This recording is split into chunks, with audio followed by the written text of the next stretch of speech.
বা ওদের রুমটা কখন চেক আউটটা হয়, এই জিনিসটা না হলে কিন্তু অনেকক্ষণ চলে যায়।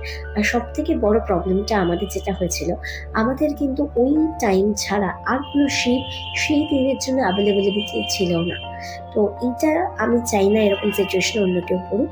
তাই টাইমিংটা এমনভাবে অ্যাডজাস্টমেন্ট যাতে থাকে যে আপনি যখন রিসর্টে পৌঁছাবেন আপনার জন্য যেন রুম রেডি থাকে, ঠিক যেটা আমাদের পোর্ট ব্লেয়ারে ছিল।